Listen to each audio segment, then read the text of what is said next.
So welcome back to the Hurt Handbook, everybody. I'm Robert Cardillo, and joining me today is a big special guest, fresh off a first-round knockout win at UFC 287 over Adrian Yanez, the number 6 ranked bantamweight in the UFC. And if I do say so myself, he's got a pretty cool first name. Rob Font joins the show. Thank you for joining me, man. What's up, Rob? How you doing, man? Pretty good, dude. Like I said, I rock with the first name, but we'll get right Let's into your go. fight real quick. But Adrian Yanez is somebody kind of that UFC, like as pundits and analysts had like high in their rankings as like a prospect. And he's a really good boxer, but I've noticed like even in his wins, he's like a little bit hittable, even though he is sharp. I think he has like good boxing to the body and he has really good timing. But going into this fight, when you got it booked, what were your initial thoughts on the matchup? I knew he was good. You could tell he's obviously, winning a bunch of bonuses. He's performing. He's knocking out guys that he needs to knock out. And he was gonna be slick, quick, and a good boxer. We also knew that we was gonna be a little better. I think we fought the tougher guys. Um, so yeah, that's Yanez. Obviously we knew he was gonna be slick. He was tough. He was quick. But you know, um, once I get my jab going on a lot of people, it kind of like takes away how fast you are, how slick you are, how how well your setups start landing because it really just messes up your rhythm, it messes up your positioning, it throws you off because it's so often it's so long and it's always in your face, so it throws people off. And I thought and I knew once I kind of like started landing on him and closing that space from like being in the middle, kind of in that middle range, and kind of closing that space with some either like some type of body lock clinch or even my hands on top of his head. I knew I wouldn't get hit with as much big shots because that's where he thrives. He thrives in that kind of like B range boxing range where you're kind of like, he throwing he again he's like almost like a true boxer where he wants to get to that close range and just start throwing bombs. And if we were either all the way out or all the way in, if we were kind of in that middle range, we at least had our hand on him, and it worked out perfectly. Every time he threw anything big, I would grab him, with that lead hand, and then start throwing shots from there. And I landed an uppercut, and that was over, man. He kind of felt it, felt his body kind of give in, and I just stayed on top of him and just kind of like started going with the straight shots, and they started landing. It was just a matter of time before I got him out of there. That was a big shot that you hit him with at the end. And you mentioned just kind of always being in his face with the jab. That was actually something I did want to ask you about. Now, you kind of said that it's good for cutting off like people as they're coming in. And I'm just wondering, is that like something that you were more thinking specifically for Yanez, or is that like how you think of your jab for every fight? Because you have one of the better jabs in the whole sport. And I think you do like a really good job at utilizing it. So just kind of talk me through how important that is for your game. Yeah, it definitely is one of the most important punches in MMA, boxing, kickboxing, anything like that, or really any type of combat sport. But and I try to do that with everybody, but especially with Yanez. He he likes to kind of like sit down and load up on all his punches from there. So if I can keep him off balance, either like pushing him back or bringing him towards me, or even getting a little closer or grabbing his head and then slowly getting in there to the body lock, it all starts off with that jab. Or if he takes that step, I'm just popping him with it to the head or to the body. So there's a lot of different jabs I like to throw. There's a lot of reasons for using my lead hand, and it varies on each opponent, but yeah, there's basically that kind of general game plan where either I'm controlling you at range or I'm controlling you real close with that lead hand, which then eventually leads to like that tie plung or that kind of Greco style body lock. So I do a lot with it, and then and I take pride in it, and I have a lot of fun with keeping the basics kind of creative and looking sharp. And I like to hear, like, I love hearing that, after fights, they're talking about the most basic punch the first punch you learn in boxing or kickboxing is basically the jab and talking. And I love hearing people Yeah. talk about it, like if it's something new or something, so it's pretty cool. Yeah, I agree. I think it's I think for a while it was a little underutilized in MMA, but nowadays, like with guys like you, like John Jones, Usman, I think that there's a lot of people effectively using the jab nowadays. And I'm like a boxing fan. I was a boxing fan before I got into MMA, so I'm a homer for that type of Yeah, stuff. But but yeah, after you're all for it. hell yeah, man. But after this win, you had initially mentioned wanting to fight Davison Figueiredo, but in the past week, he obviously got a fight booked at flyweight. So since that happened, have you kind of thought at all of what you might want next now? Not necessarily. You know, obviously the fight still the fights are still out there as far as like if Figaro didn't show up or come up to 35, there's still Peter Yan, there's still Cheeto, there's still big fights out there. It's just more of like who's injured, who's in shape or not in shape, but who's ready to go and and who's available. So like I know that they'll be calling soon. It's just unfortunate because that Figueroa fight would have been a pretty interesting fight. You know, he's got a lot of experience, a lot of championship experience. He's been a champion, obviously at a lower weight class, but you know, when you've been that guy, and you've been in those type of positions, you know, like you gain a lot, you learn a lot, even off the losses. So like it'd have been a real tough fight, big name, ex champion, and I think he would have brought a lot of like pre-fight hype to the fight. So it'd have been fun. Yeah, man, I agree with that. And I agree with what you're saying about bantamweight too. I think there's a lot of contenders that are there for you to pick from. And hopefully we'll get an announcement at some point. But before I I kind of can't like wait, man. pivot into your like career a little bit, like in your journey to get to where you are now. Obviously there's a bantamweight title fight in May. What are your thoughts on Sterling versus Cejudo? That's a cool fight, man. It's interesting. You have basically probably one of the better lightweight fighters out there, you know, in Henry Cejudo. He's done so much as far as in the wrestling world and obviously in MMA world, double champ, knocking out and beating the guys he's beaten. It's you know, you can start talking about pound for pound. You can throw his name in there, you know. So it's a big name with a huge character behind it, you know, fighting the current champ that's been you know, grinding and he's hot right now. So it's kind of like,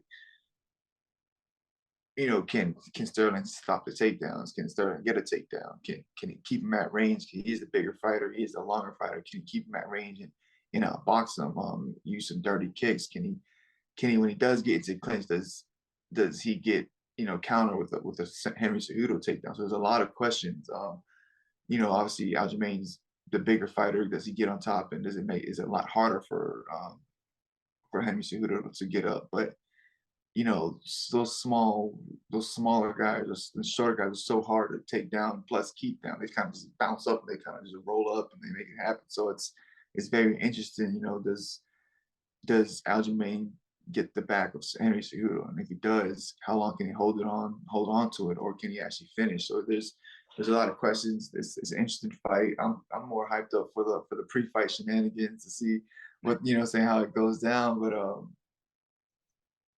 man, I want to see this champ win this one. You know, I want to see Aljamain mix it up. I want to see him strike more. He did it with the Munoz fight. When he fought Munoz, he threw a lot of punches. Um, can he like do it more with more authority, sit down on his shots and try to really knock this guy out, and then mix in the takedowns. You know, if he really kind of like threatens him with the hands and the kicks, and I think it'll be a lot easier for him to kind of get a takedown, especially if he hurts him. So it's kind of like if he sits down, stays a little longer in the pocket, and actually, you know, obviously bites down in his mouthpiece and really not like recklessly, but really try to put some power on Henry and get a takedown, it's gonna be a lot easier for him. But we'll see. But I think I'm sticking with the champ on this one. Yeah, man, it's a fun fight stylistically. I feel like Aljo still gets like a lot of excess hate from the first Yan fight, and just because the title defenses since then have just been Yeah. weird in their own ways. But now I kind of want to get into how you got to this point in MMA. I've heard this story a couple times, and I just want to enlighten my own audience on it because I think it's a great one. But you originally got into MMA, if I'm correct, by basically delivering pizzas, right? So can you kind of like just tell that story Yeah, of how yeah. you I first was discovered it? yeah, so I was living in Tampa, Florida at the time.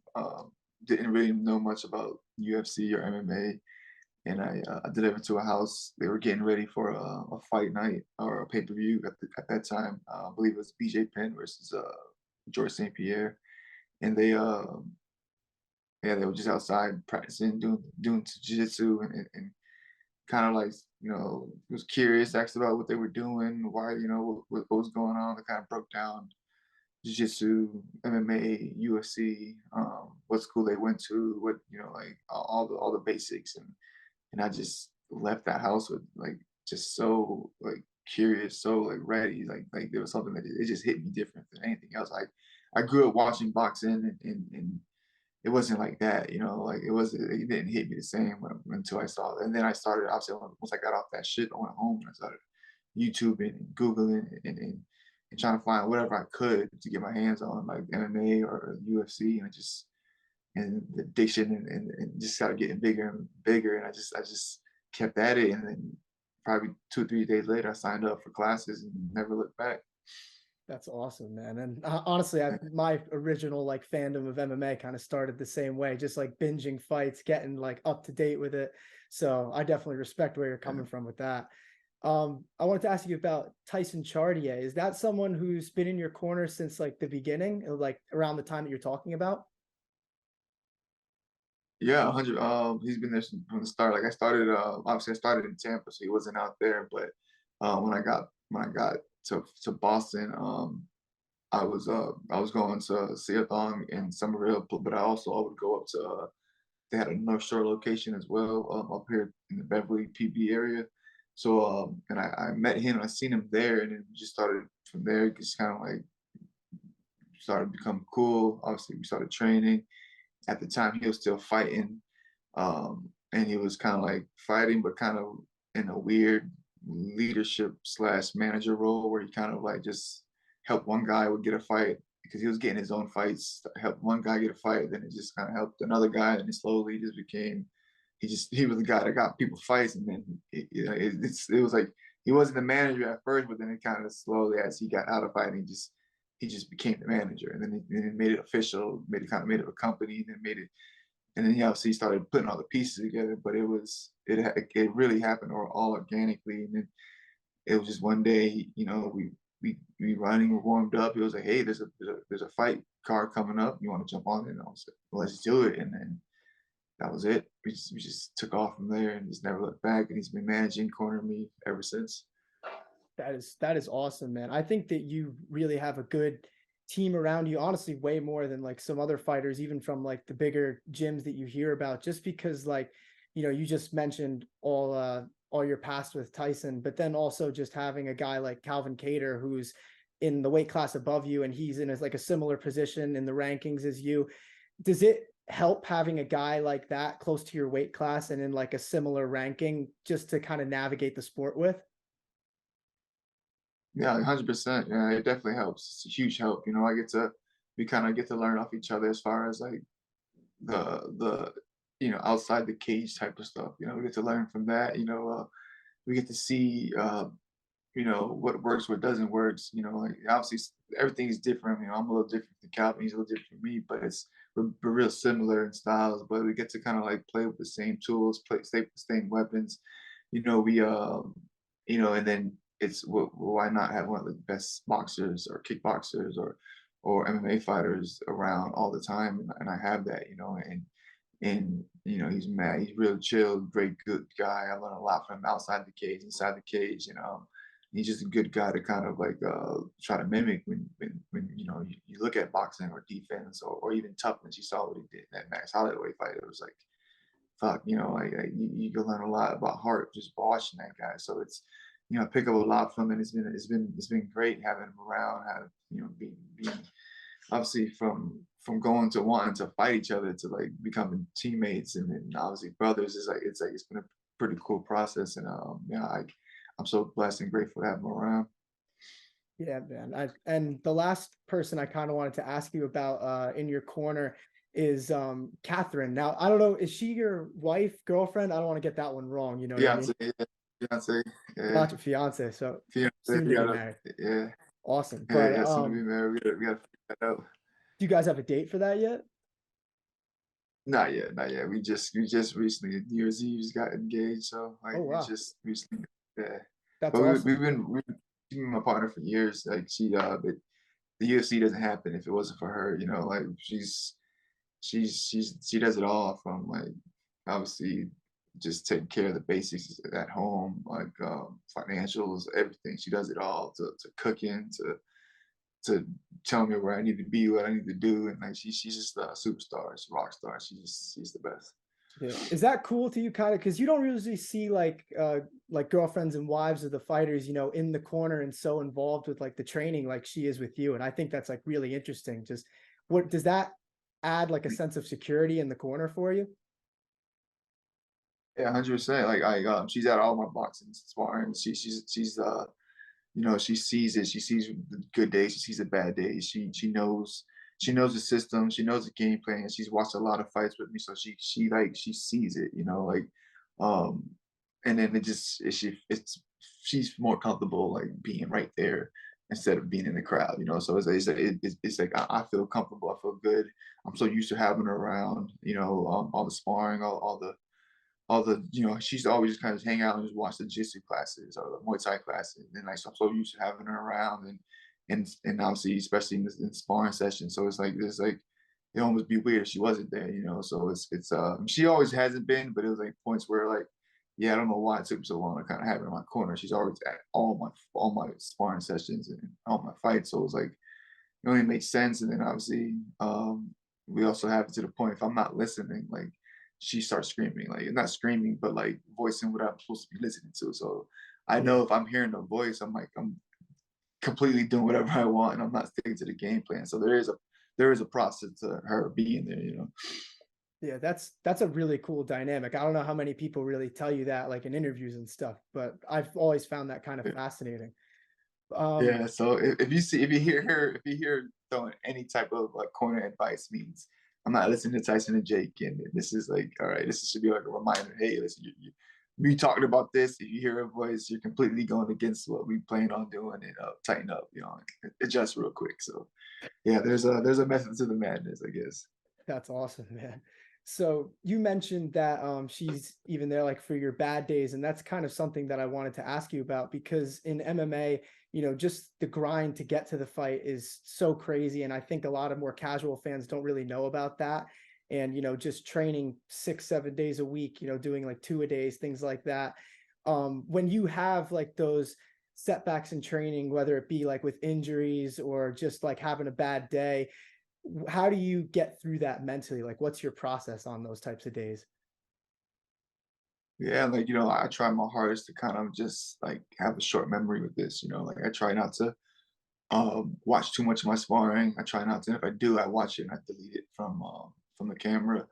I try not to talk about the session too much, you know, because you kind of like you have a great day on Monday, then come Wednesday you have a shitty day, and it's like if you let your emotions go up and down with those days, you know, like you could beat yourself up, you know, and going into the next session. So I try not to uh, like really have a conversation, like deep conversations about what just happened. You know, like obviously like, oh, I did a good job, you did this, you did that. Try to tighten this up. I'll like do that, but to sit there and actually fully have a deep conversation about how my sparring went or how the wrestling went, it's kind of like it's not I won't say pointless, but it's like it definitely affects your emotion because you can feel real good about that one day and then spar that same guy on Wednesday and just get beat up.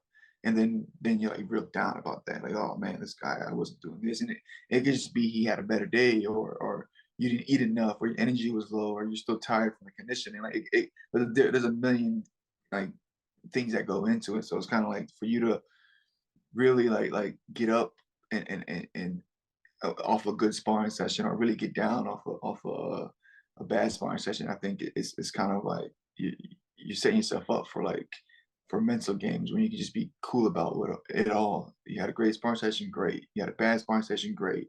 And just kind of forget about it and move on to the next. Because if you approach that way, it becomes easier to do that in the fight. You know, you had a bad round, great.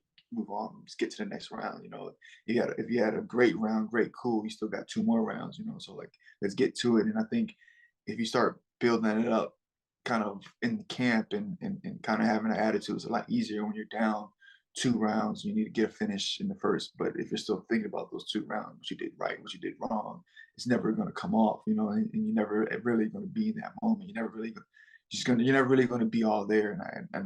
I try to do that. I try to be all there for the sparring session, and right after that, I'm out. You know, I try not to like really be too happy about the great days or be too down about the bad days, and just kind of like keep moving, and obviously enjoy the moments, enjoy the memories, enjoy the time I'm putting in, but to not to really dwell on it and overthink about it. That's a good mentality, man. I think that that says a lot, like just about you, because I think there's probably a lot of people, even like outside of fighting, who struggle to do that just in general. So I think that's those are Yeah, wise words. But the last thing right. I wanted to ask you about before I do like a little outro and let you go, you've obviously fought just so many killers in this sport, from like Jose Aldo, Marlon Moraes, Cody Garbrandt. Like I could keep going. Is there anyone that you were like in the cage with at any point really in your career where you were across them and you're like, damn, like I'm really across this guy like right now about to fight him? It definitely had to be my debut when I fought George Root. It was like, wow, that's George Root. You know, like I watched him at WEC. I've seen him for a while. You know, and he was the tallest guy I fought, especially at 35. So it was like, wow, I can't believe he actually made the weight. Somebody that's asking him. We're in Vegas, UFC. I got the gloves on, the lights. I'm in the arena. You can see all the banners, the posters. It was crazy. And then goes George Root, and I was just like, oh, all right, here we go. This is for real. And we got to work, but definitely George Root. That's awesome, man. Like I said, that's all I really have for you. You know, this has been cool for me. I think I said this to you on the DMs. I've been watching your fights since probably like early high school, so this is like a cool full circle moment for me. And I didn't mention this in the beginning, but you're actually the first UFC fighter to come on our show, so that's an honor for me just Let's to have you go. on here, man. Let's go. Hopefully, we'll be able to do this again after the next And one. my man, definitely reach out anytime, and I'll definitely jump back on the pod for sure. Awesome, man. Thank you so much for coming on.